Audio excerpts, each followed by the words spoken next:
जय स्वामीनारायण विद्यार्थी मित्रों, श्री स्वामीनारायण गुरुकुल राजकोट संस्थान द्वारा आयोजित SGIS ऑनलाइन गुरुकुल में हूँ शैलेष चौहान आप सब विद्यार्थी मित्रों हार्दिक स्वागत करूँ छूं। विद्यार्थी मित्रों, आज समाजशास्त्र अंदर चैप्टर नंबर 2 भारतीय संस्कृति और समुदाय अंदर भारतीय संस्कृतिना स्वरूपों विषे आपणे अभ्यास करीशुं। एना भारतीय संस्कृतिना मुख्य 3 स्वरूपों छे, प्रशिष्ट अने भद्रवर्गीय अथवा एने मार्गीय परंपरा पण कहेवाय छे, पछी लोक संस्कृति अथवा तो एने देशी परंपरा कहेवाय छे, अने त्रीजું छे आदिवासी संस्कृति। आ त्रणेय स्वरूपों विषे आपणे अभ्यास करवानो छे। तेमां सौथी प्रथम आपणे जोईए प्रशिष्ट अने भद्रवर्गीय अथवा तो मार्गीय परंपरा। तेनी अंदर आपने अलग अलग विद्या शाखा अने भाषाओं अने कलाओं समावेश कर्यो छे। आ विविध कलाओं, भाषाओं अने विद्या शाखा जे छे ए आ प्रमाणे छे। एक तो धर्मशास्त्र कि जेमां धर्म संबंधित अभ्यास करवानो होय, बराबर। ए रीते संस्कृति नु आखुं स्वरूप छे ए वर्णवेलुं छे अहींया। એટલે કે પ્રશિષ્ટ અને ભદ્ર વર્ગીય જેને માર્ગી પરંપરા કહે છે, એમાં બધી વિદ્યા શાખાઓ કે જે આપણે અભ્યાસ કરવાનો છે વિવિધ શાખાઓનો, બરોબર, એ એક આખું સંસ્કૃતિનું સ્વરૂપ અહીંયા રજૂ કરેલું છે। એમાં ધર્મશાસ્ત્ર વિશે અભ્યાસ કરીએ, જેમ કે કર્મકાંડ છે, બરોબર, પુરોહિત લોકો છે, પંડિતો છે, એ આનો અભ્યાસ કરતા હોઈએ। જે આપણે વારાણસીની અંદર, કાશીની અંદર, बराबर, आ अभ्यास चाले छे। सोमनाथ संस्कृत यूनिवर्सिटी अंदर पण अभ्यास चाले छे। पछी नीतिशास्त्र, आचार शास्त्री जेने कहेवाय नीतिशास्त्र, बराबर, तो के नियमों, परंपरागत जे नियमों छे, बराबर, एनो अभ्यास आ नीतिशास्त्रनी अंदर करवामां आवे छे। जेमां राजनीतिनो समावेश थई जाय छे। त्यार पछी ज्योतिषशास्त्र, जेनी अंदर अवकाश विज्ञान, खगोळ शास्त्र अने ज्योतिषशास्त्र, आ त्रणेय शाखानो समावेश ज्योतिषशास्त्रनी अंदर थाय छे, बराबर। जेमां खगोळ विज्ञाननो समावेश पण थाय छे के ग्रहोनी गति, बराबर, पृथ्वी गोળ छे, पृथ्वीनी आसपास એટલે કે સૂર્યની આસપાસ ગ્રહો છે એ પોતાની કક્ષામાં પરિભ્રમણ કરે છે, તેનું અંતર, बराबर, एना आधारे आपणुं आखुं कैलेंडर बने छे तिथि प्रमाणे, बराबर छे। मास, आखुं वर्ष बदले छे, बराबर। आ रीते आ ज्योतिषशास्त्रनी अंदर अभ्यास करवामां आवे छे। त्यार पछी दर्शनशास्त्र, फिलोसोफी, जेने तर्कशास्त्र पण कहेवामां आवे छे कि भाई एमां तर्क आम थयुं तो शा माटे आम थयुं, एनी पाछळनुं कारण शुं, आखू एक तत्व सुधी जवानुं छे। मानो कि अमारी पास एक टेबल डेस्क छे अहींया, बराबर, तो आना मूळमां क्यू तत्व रहेलुं छे, बराबर। तो आ डेस्क थी ए वृक्ष सुधी अने वृक्षना कोष सुधी, बराबर छे, एना कण सुधी पहोंचवानुं जे शास्त्र छे एने आपणे दर्शनशास्त्र कहीए छीए तो एने तत्वज्ञान कहीए छीए। पछी संगीत शास्त्र, बराबर, विविध संगीतना राग छे, एनी रिधम छे, बराबर, एनो अभ्यास है संगीत शास्त्र में करवामां आवे छे। नाट्यशास्त्र, लोकोना पहेलाना समय में जोईए तो लोको पासे कोई मनोरंजननुं साधन नहोतुं, त्यारे आ नाट्यशास्त्र छे, बराबर, नाट्यकृति थी, बराबर, लोको ए मनोरंजन माणता था, जे आपणे समूह संचारना माध्यममां आपणे जोई गया। त्यार पछी व्याकरण शास्त्र के जेनी अंदर व्याकरण, बराबर, गुजराती व्याकरण से, संस्कृत व्याकरण से, बराबर, पाश्चात्य भाषाओं व्याकरण से, बराबर, आ बधा कि भाई संस्कृत जे व्याकरण से ए दरेक भाषानुं मूळ छे, तो आ व्याकरण ग्रंथों अभ्यास है ए करवामां आवे छे। आयुर्वेद छे, औषध विज्ञान छे के लोकोनुं आ माणस जे शरीर छे, बराबर, ए शरीरनी अंदर जे બરોબર પોષણ તત્વ નથી મળતું ત્યારે શરીરમાં જે ખામી આવે છે તો એને પોષણ તત્વ કઈ રીતે આપવું, બરોબર એનું અભ્યાસ છે એ આયુર્વેદમાં કરવામાં આવે છે. ત્યાર પછી વાસ્તુ અને શિલ્પકલા, બરોબર કે જેની અંદર આપણા જે રહેઠાણ છે, બરોબર એનું બાંધકામ છે એ કેવું હોવું જોઈએ, એની અંદર સુશોભન માટે બરોબર કેવી કેવી કલાકારીગરી કરવી પડે. કાષ્ઠકલા આવે, જેની અંદર ચિત્રકલા આવે છે, માટી કલા આવી જાય છે, બરોબર આ બધી અનેક પ્રકારની કલાઓ અને વાસ્તુશાસ્ત્રનો અભ્યાસ છે, બરોબર એ કરવામાં આવે છે.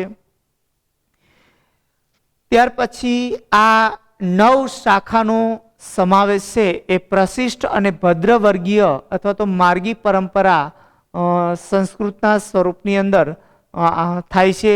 ત્યાર પછી આપણે જોઈએ લોક સંસ્કૃતિ અથવા તો દેશી પરંપરા.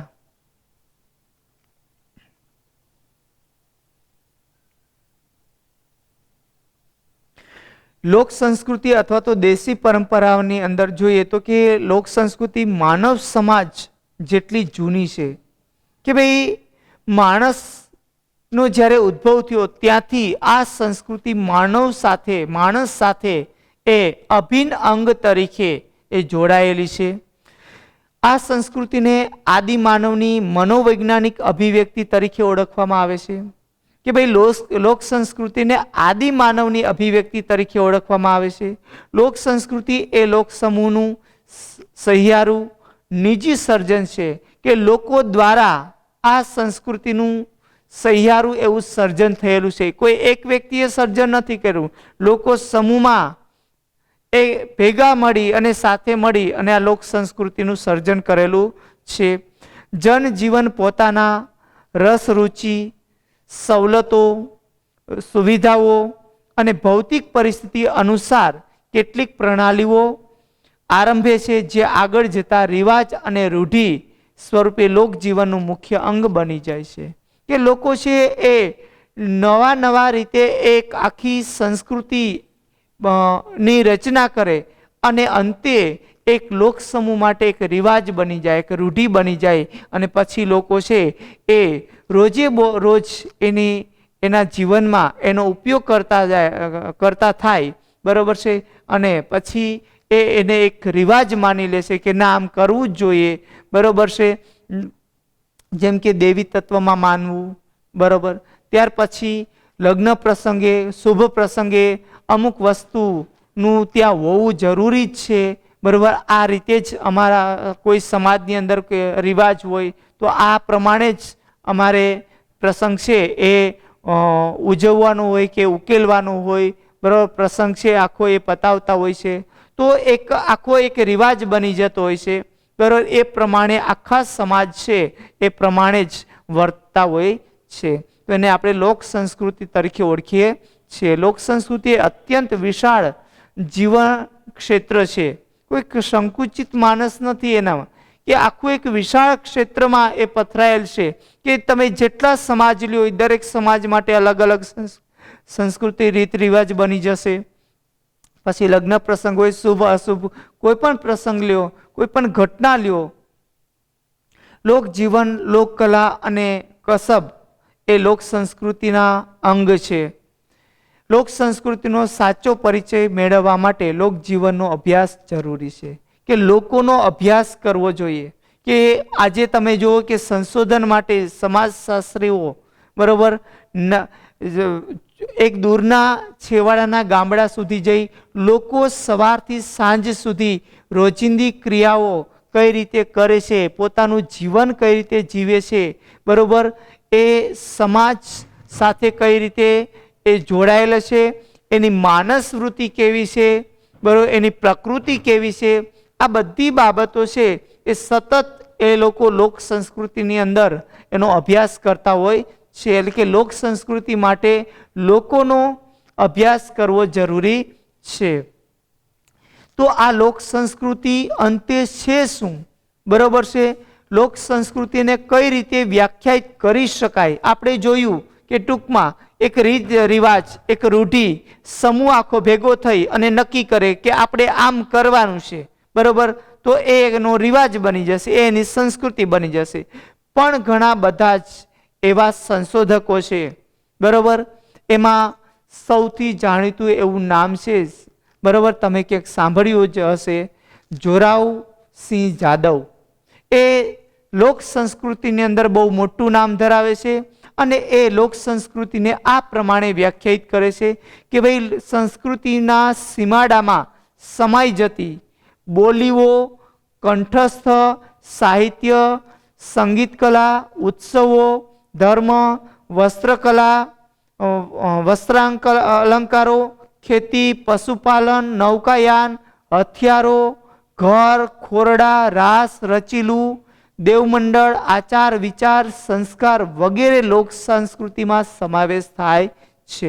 અહીંયા બધી જ બાબતો કે લોકો સાથે, લોકોના જીવન સાથે જે બાબત સંકળાયેલી છે એ તમામ બાબતનો અહીંયા એને સમાવેશ કરેલો છે કે આખા સમૂહને, બરોબર, લોક સંસ્કૃતિ તરીકે ઓળખવામાં આવે છે કે એના વિચારથી માંડીને, એના ખોરાકથી માંડીને, એના પહેરવેશથી માંડીને તમામ બાબતોનો અહીંયા એને સમાવેશ લોક સંસ્કૃતિમાં કરેલો છે.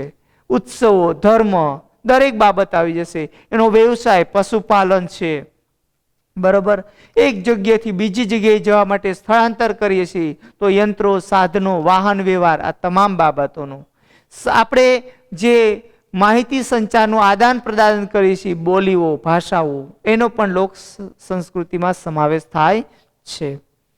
ત્યાર પછી મહાપાત્રે લોક સંસ્કૃતિને આ પ્રમાણે વર્ણવી છે કે લોકોની રીત રસમો, વહેમો, માન્યતાઓ, પ્રચલિત લોકગીતો, કથા, લોકકથાઓ, હાલરડા, મરસિયા, જોડકણા, કહેવતો, રૂઢિપ્રયોગો ઉપરાંત વસ્ત્રાલંકારો, રમતો, ઘરવખરી ચીજવસ્તુઓ, લોક દેવદેવીઓ, રમકડા, હથિયાર ઇત્યાદિનો સમાવેશ લોક સંસ્કૃતિમાં થાય છે.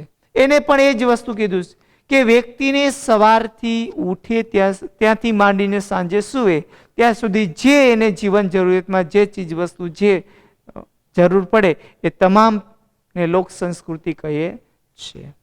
કે રાસ રચેલું કીધું છે, બરોબર છે, ઘર વખરી કીધી છે, માત્ર શબ્દ અહીંયા એને ફેરવેલા છે, વાત તો બંનેની એક જ છે.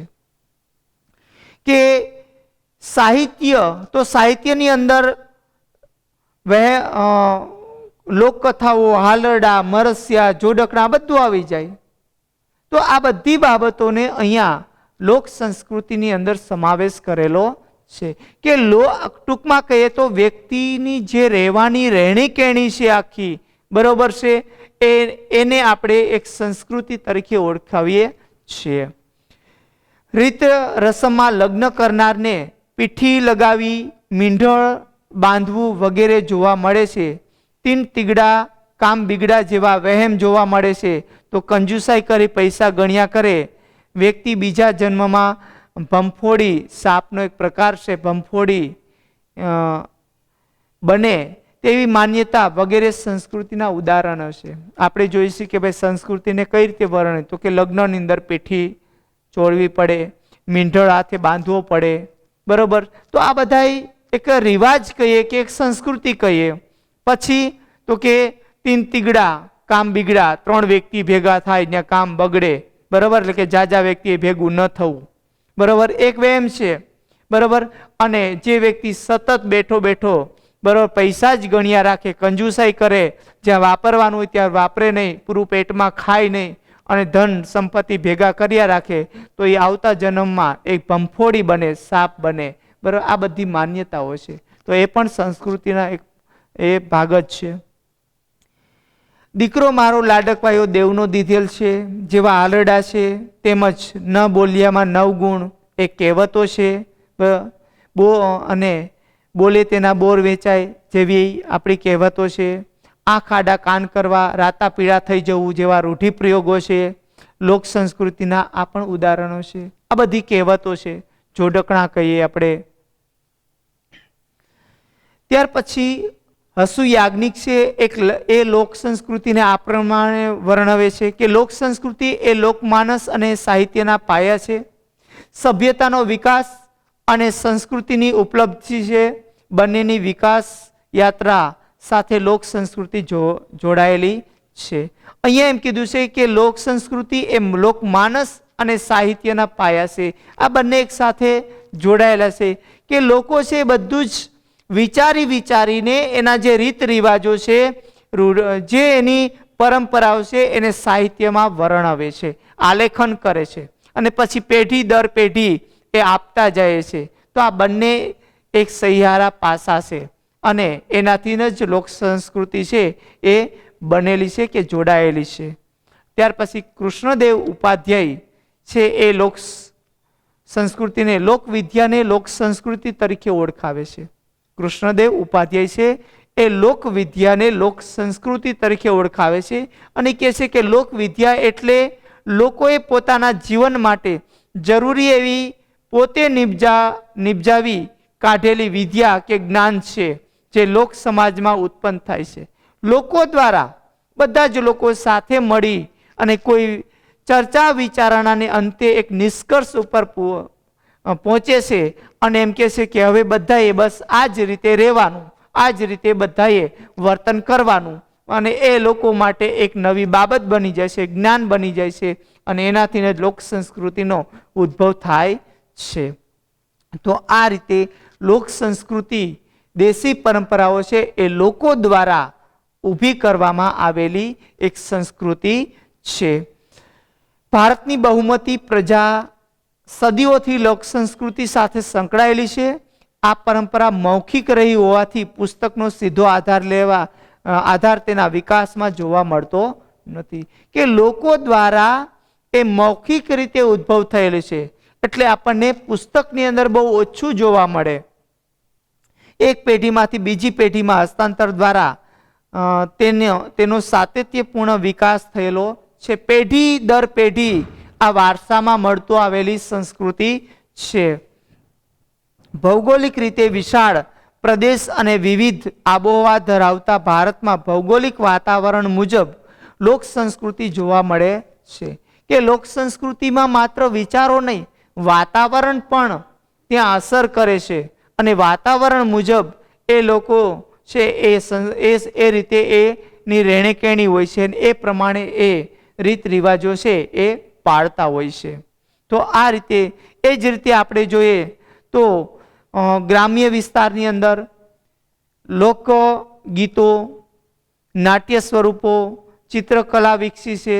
તો આ બધી પણ એની લોક સંસ્કૃતિ છે અને આદિવાસી સંસ્કૃતિ અને લોક સંસ્કૃતિ આ સંદર્ભમાં ઘણું સામ્યતા ધરાવે છે કે ગ્રામ્ય સંસ્કૃતિ એટલે કે લોક સંસ્કૃતિ અને આદિવાસી સંસ્કૃતિ ઘણી બધી સામ્યતા આપણને એની અંદર સામ્યતા જોવા મળે છે. વિભિન્ન પહેરવેશ, શ્રૃંગાર ભિન્ન ભિન્ન સ્વરૂપોમાં જોવા મળે છે. રોજિંદા ભોજનનું વૈવિધ્ય જોવા મળે છે અને સાથે સાથે આપણે જોઈએ તો કે 12 ગાવે બોલી બદલાય એ યુક્તિને ભારતીય સંસ્કૃતિમાં વૈવિધ્ય સુપેરે વ્યક્ત થાય છે.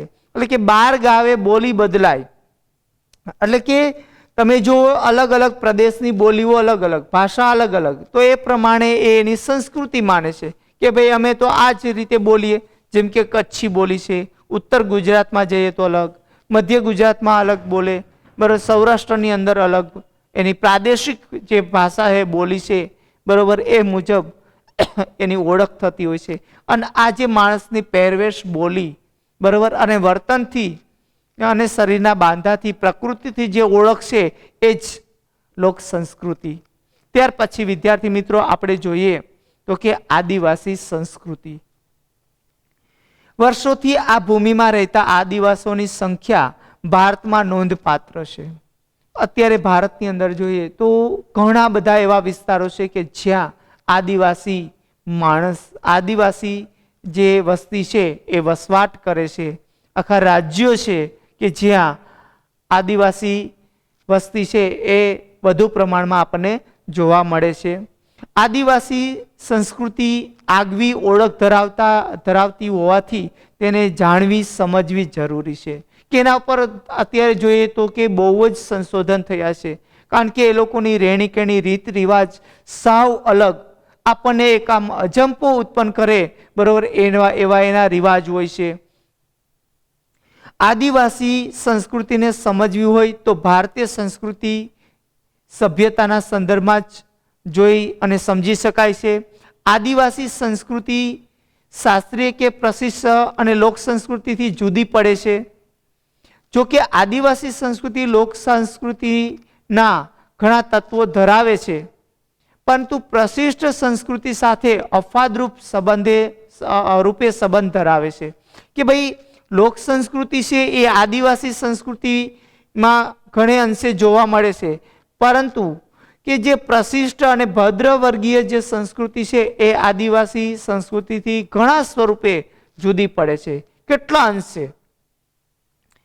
આદિવાસી સંસ્કૃતિમાં પ્રાચીન અને આધુનિક સંસ્કૃતિનો સમન્વય જોવા મળે છે. આદિવાસી સંસ્કૃતિની આગવી ઓળખ વર્ષો સુધી અકબંધ રહી છે, પરંતુ ખ્રિસ્તી મિશનરીની અસર તેમજ આઝાદી બાદની વિકાસ યોજનાઓને લીધે વિવિધ લોકોના સંપર્કમાં આવવાને લીધે તેની વિશિષ્ટ સંસ્કૃતિ લુપ્ત થવાને આરે છે. કે અત્યારે નવીનીકરણ થઈ રહ્યું છે, નવી ટેકનોલોજી આવેલી છે, અને અહીંયા ખાસ અમુક જે બાબતો કીધી છે, ખ્રિસ્તી મિશનરીના સંપર્ક અને આઝાદી પછીના જે ફેરફારો આવ્યા છે એના લીધે આદિવાસી સંસ્કૃતિ છે હવે ધીમે ધીમે લુપ્ત થતી જોવા મળે છે.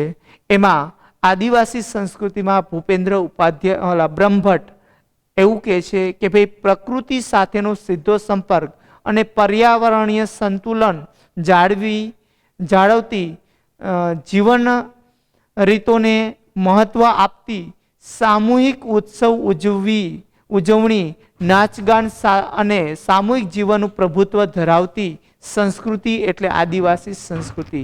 આદિવાસી સંસ્કૃતિ એક સમૂહમાં રહેવા માટે ટેવાયેલ છે, છૂટા છવાયેલા રહે છે, પણ છતાં એક સમૂહમાં એ રહેવા માટે ટેવાયેલા છે, અને પોતાના જીવનને એ પ્રકૃતિ સાથે એ સીધો સંબંધ એ જોડે છે, કે પ્રકૃતિથી સાવ નજીક રહીને એ પોતાનું જીવન જીવે છે. ખેતી, પશુપાલન છે, બરોબર, પછી જીવજંતુઓ સાથે, બરોબર છે, અને આ પશુ અને જીવજંતુને દેવી તત્વ સાથે એ જોડી અને જીવન જીવવા માટે ટેવાયેલ છે. આદિવાસીઓની જીવન રીતો, તેમના રિવાજો અને તેમની સરળ માન્યતા આદિવાસી સંસ્કૃતિના દર્શન કરાવે છે. એકદમ સરળ અને સાદું એવું જીવન જીવે છે, પોતે શરીર ઉપર કોઈ જાતની ટાપટીપ નથી કરતા, બરોબર છે, પણ એ શરીરને એક રીતે આમ સજધજ કરવા માટે ટેવાયેલા છે, કે કાયમી રીતે એ શરીરને એ શુદ્ધ અને સ્વચ્છ રાખવા માટે ટેવાયેલા છે. આદિવાસી સંસ્કૃતિના 4 લક્ષણો અહીંયા દર્શાવેલા છે. એમાં પહેલું છે કદમાં નાની છે. એનું આમ બાંધો જોઈએ તો આદિવાસી લોકો છે એ કદમાં તમને નાના જોવા મળશે. પછી વિશિષ્ટતા છે, એનામાં વિવિધતા છે અને સ્વાવલંબન છે. આ એના આદિવાસી સંસ્કૃતિ જે છે એ એના 4 લક્ષણો, કે એક નાની છે, બહુ એટલી બધી વિશાળ નથી કદમાં, બરોબર, કે એ નવું નવું કંઈ સંશોધન કરી અને એ લોકો જીવન જીવવા ટેવાયેલા નથી, પરંપરાગત રીતે એ જીવન જીવવા માટે ટેવાયેલ છે. માટે એ આદિવાસી સંસ્કૃતિને અહીંયા એને નાની કહી છે, ટૂંકી કહી છે. એમાં વિવિધતા જોવા મળે છે, વિશિષ્ટતા જોવા મળે છે, અને સ્વાવલંબન, પોતાની રીતે આત્મનિર્ભર રીતે એ જીવન જીવવા માટે ટેવાયેલા છે. આ 4 લક્ષણો આદિવાસી સમાજની ભૌગોલિક અને વાસ્તવિક પરિસ્થિતિ સાથે ગાઢ સંબંધ ધરાવે છે, અને જે આપણે અગાઉ હવે પછી ચેપ્ટર નંબર 3 ની અંદર પણ એનો વિગતે અભ્યાસ કરીશું. હવે આપણે જોઈએ કે આદિવાસી અને કલા સંસ્કૃતિ. તો કે આદિવાસી જે કામ કરે છે તે સહજ સ્વાભાવિક હોય છે. તેઓ કળાને સૌંદર્ય નિર્માણનું સાધન સમજતા નથી.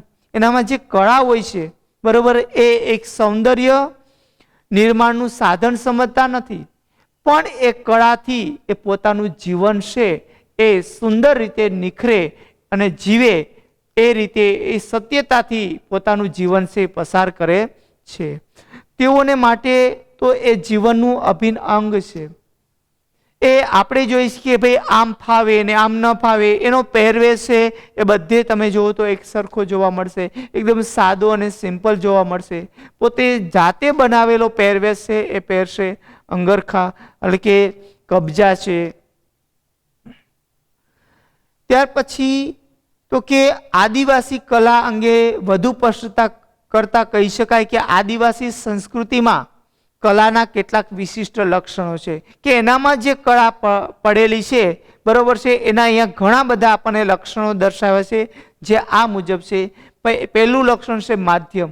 કળા રજૂ કરવા માટે, કળા બહાર લાવવા માટે કોઈ એક માધ્યમ હશે. ત્યાર પછી એ માધ્યમ સાથે કોઈ સાધનને એ ત્યાં બનાવશે. પ્રક્રિયા, ઉપયોગ, શિક્ષણ, જીવન તત્વ, સાતત્ય, સહવાસ, વિજ્ઞાન, આ વગેરે છે એ આદિવાસી સંસ્કૃતિના લક્ષણો છે કે માધ્યમ, આ માધ્યમ માટે કોઈ એક સાધન પુરવાર કરશે, એ સાધન ઉપર એ સાધન વડે એ પ્રક્રિયા કરશે, પછી એનો ઉપયોગ કઈ રીતે કરવો, એમાંથી કઈ એ જાણશે, શીખશે અને એને એ જીવનમાં ઉતારશે, એ પ્રમાણે જીવન જીવશે અને સતત આ પેઢી દર પેઢી આ રીતે જીવન જીવવા માટે ટેવાયેલ હશે. અને માત્ર સહવાસ, એકબીજાની સાથે રહી અને જીવન જીવવું અને લોજિકલી વિજ્ઞાન સાથે રહીને જીવવું, પ્રકૃતિને નજીક રહીને જીવન જીવવું, આ બધા એના લક્ષણો છે. ત્યાર પછી આદિવાસી સંસ્કૃતિમાં આપણને ચિત્રકલા છે એ બહુ મહત્વની, કે એના જે રહેઠાણ હોય, ઘર હોય, એમાં પણ એ લોકોએ ભીત ચિત્ર છે એ બનાવેલા હોય છે. ઉત્સવો કોઈ હોય ત્યારે ચિત્રો બનાવે છે, કોઈ પ્રસંગ હોય ત્યારે ચિત્ર બનાવે છે. આ જે ચિત્રકલા છે એ આદિવાસી સંસ્કૃતિની મુખ્ય લાક્ષણિકતા બની જાય છે. એમાં આપણે જોઈએ ચિત્રકલાની અંદર તો કે રાઠવાઓના પિઠોરાના ચિત્રો છે, ચૌધરીઓના નવાના ચિત્રો છે, કુંકણીઓના પસલીના ચિત્રો છે, ભીલોના ભરાડીના ચિત્રો છે, પછી ભીલ ગરાસિયાના ગોત્રજના ચિત્રો, એમ અનેક સ્વરૂપે આદિવાસી ચિત્રકલાની ભેટ છે. રાઠવા લોકોના ઘરની દિવાલ પર જે ચિત્ર થાય છે એને આપણે પિઠોરા તરીકે ઓળખવામાં આવે છે. પછી જે એ ચિત્રો થાય છે, પછી જે દેવ પિઠોરા ચિત્રો ચિતરાય છે તેની સાથે તે જીવન ગુજારે છે કે ભાઈ દેવ સાથે ભીતની અંદર દેવ દેવીના ચિત્રો એ બનાવી અને એની સાથે સતત એની આરાધના કરી અને પોતે જીવન છે એ ગુજારતા હોય છે. એ જ રીતે જોઈએ તો બધા ભેગા મળીને ચિત્રે, બરોબર છે, તો અને ચિત્ર કરે ત્યારે ઉપવાસ કરે છે.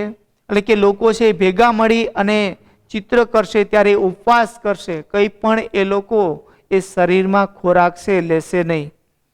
વળી ચિત્ર કરતા પહેલા 7 લીપણ કુંવારી કન્યા કરે, આવી એક માન્યતા છે કે કુંવારી કન્યા હોય એ લીપણ કરાવશે, બરોબર, કે પશુના મળ લઈ, બરોબર, મળમૂત્ર લઈ અને ત્યાં એ લીપણ કરાવશે, લીપણ કરી અને એના ઉપર ચિત્ર બનાવશે કે જેથી કરીને એ પવિત્ર જગ્યા ગણાય. એ જ રીતે આપણે જોઈએ કે સંગીત, નાચ ગાન સાથે ચિત્ર બને છે. ચિત્ર એ સમૂહ જીવનનું ઉત્સવ રૂપ તત્વ છે. તેઓના ચિત્રોમાં દેવો આવે, રાજા આવે, ખેડૂત આવે, ઝાડપાન આવે, સૂરજ, ચંદ્ર, જીવડા, પશુ, પંખી સૌ આવે અને એમાં ભપકાદાર રંગો પુરાય. આ રીતે આખી આદિવાસી સંસ્કૃતિની ચિત્રકલા છે એનું એક ઉત્સવ બની જાય છે, એનો તહેવાર બની જાય છે, એના પ્રસંગો બની જાય છે. ત્યાર પછી ચિત્રોની સાથે સાથે ગીત, સંગીત અને નૃત્ય કલા પણ એનું અભિન્ન અંગ બનેલું છે. ગીત, સંગીત અને નૃત્ય આદિવાસી જીવન સંસ્કૃતિના મહત્વના અંશો છે. તેઓમાં આર્થિક રીતે વિષમ જીવનમાં નવી ચેતના, ઉલ્લાસ અને પ્રાણ સિંચવાનું કામ ગીત, સંગીત અને નૃત્ય કરે છે. કે એ લોકો સતત તહેવારો, ઉત્સવો જ્યારે હોય ત્યારે ગીત સંગીત સાથે, નાચ ગાન સાથે એ તહેવારો છે એ ઉજવતા હોય છે. એની અંદર જોઈએ તો કે આદિવાસી સંગીત કલામાં તેમના સંગીતમાં જુદા જુદા વાદ્યોનું ખૂબ મહત્વ છે, જેની અંદર વાદ્યો લાકડાના, હાડકાના અને ચામડાના ઉપયોગથી બને છે. એમ જ તેઓના સંગીત વાદ્યોમાં ચર્મવાદ્યોમાં ઢોલ, ડોબરું, નગારું વગેરેનો સમાવેશ થાય છે. તો સુમીર વાદ્યોમાં વાંસળી, શંખ, શરણાઈ, ભૂંગળનો સમાવેશ થાય છે. એ જ રીતે તંતુ વાદ્યમાં તંબુરોનો સમાવેશ થાય છે, સારંગીનો સમાવેશ થાય છે, બોરનો સમાવેશ થાય છે, તથા ડોબરું, ત્રાસા, મંજીરા જેવા પણ સંગીત વાદ્યોનો સમાવેશ થાય છે. લોકગીતો જે ઋતુઓ, દેવો અને સામાજિક જીવનને વણી લેતા ગીતોનું સતત એ ગાન કરતા રહે છે. આમ આદિવાસીઓની સંસ્કૃતિની અંદર આપણને સંગીત અને એના વાદ્યો છે એ જોવા મળે છે. ત્યાર પછી જોઈએ તો કે નાચ ગાન ખૂબ જ મહત્વ છે. નૃત્યો, એમાં ઘેરૈયા નૃત્ય છે એ ડાંગ જિલ્લાનું છે, તારફા નૃત્ય છે, પછી ડાંકણી નૃત્ય છે, ડોબરું નૃત્ય છે, કે જે અલગ અલગ વાદ્યો છે એ વાદ્યો સાથે નૃત્ય કરે એ રીતે એના નૃત્યના નામ એને રાખેલા છે.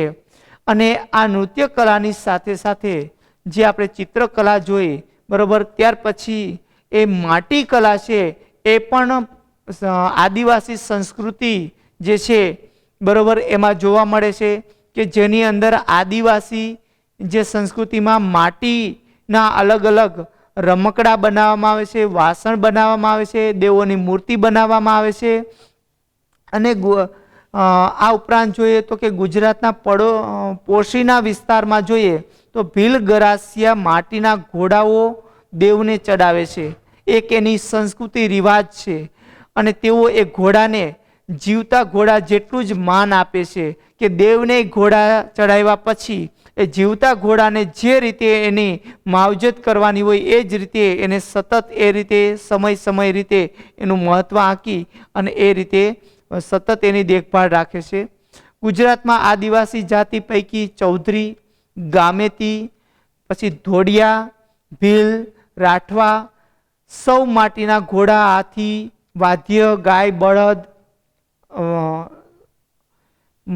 તેમજ પુરુષ, સ્ત્રી વગેરેની મૂર્તિ બનાવે છે અને તે મૂર્તિઓ દેવને ચડાવે છે. આ સૌ પ્રકૃતિના અંશ છે તેવા ભાવથી અને વિચારથી આદિવાસી સંસ્કૃતિમાં હંમેશા મહત્વ ધરાવે છે. એટલે કે સતત આદિવાસી જે સંસ્કૃતિ છે, બરોબર, એની અંદર આ જે કલાઓ છે એ પોતાના જીવનમાં રોજિંદુ એક આમ રિવાજ બની ગયો હોય, રોજિંદુ એક પ્રક્રિયા બની ગઈ હોય એ રીતે સતત જીવન જીવે છે. તો વિદ્યાર્થી મિત્રો, અહીંયા આપણે આ જે ભારતીય સંસ્કૃતિ છે એના 3 સ્વરૂપ જોયા. એમાં સૌથી જો મહત્વની સંસ્કૃતિ જો હોય તો એ છે આદિવાસી સંસ્કૃતિ.